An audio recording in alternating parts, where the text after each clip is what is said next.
আমাদেরকে যেতে হবেই, কবরের প্রশ্নের উত্তর দিতে হবে। চিল্লায় বলেন ঠিক কিনা? কবরে প্রথম প্রশ্ন করা হবে, মার রব্বুক, তোমার রবের নাম কি? আমাদের রব কে? ওমা দীনুক, তোমার ধর্মের নাম কি? আমাদের ধর্মের নাম কি? বিশ্বনবীর চেহারা দেখিয়ে বলা হবে, এই লোকটাকে তুমি চিনো কিনা? চিনি না আমরা?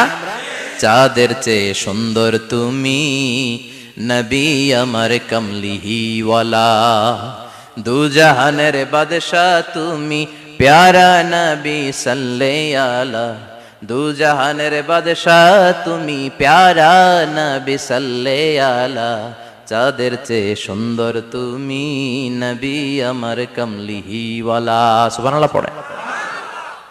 আমাদেরকে জিজ্ঞেস করা হবে, রব কে? বলবো আল্লাহ। ধর্ম কি? বলবো ইসলাম। এই লোকটারে চিনো নাকি? আমরা বলবো চিনি, আমাদের প্রাণের নবী মুহাম্মদ সাল্লাল্লাহু। তিনটা প্রশ্নের উত্তর করতে পারলে এডিশনাল আর একটা প্রশ্ন, ওমা ইলমুক। এই তিনটা প্রশ্নের উত্তর জানলা কেমনে? নকল করছো নাকি? বাংলাদেশে নকল আছে না নাই? কোথায় নকল করে? হ্যাঁ, কিছু লিজেন্ড আছে দেখি, একেবারে জামার ভিতরে নকল, টুপির ভিতরে নকল, স্কেলের ভিতরে নকল, মৌজার ভিতরেও নকল। আছে না নাই? কথা বলেন। ফেরেশতারা বলবে, তুমি তিনটা প্রশ্নের উত্তর করলে কি করে?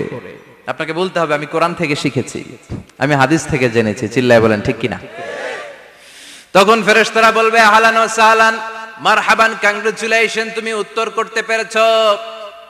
ইফসাহু লাহু কবরুহু ৭০ যিরান, আপনার কবরটারে ৭০ হাত লম্বা বানিয়ে দেয়া হবে। ইফতাহু লাহু বাবুন ইলাল জান্নাহ, জান্নাতের দিকে দরজা করে দেয়া হবে। ইলবাসু মিন লিবাসিল জান্নাহ, জান্নাতের পোশাক পরিয়ে দেয়া হবে। আর বলা হবে, নাম কানাউমিল আরুস, বাসর রাতে কনেকে নিয়ে বর যেমনি শান্তির ঘুম, আরামের ঘুম দেয়, তুমিও ঘুম দাও, ঘুমাও।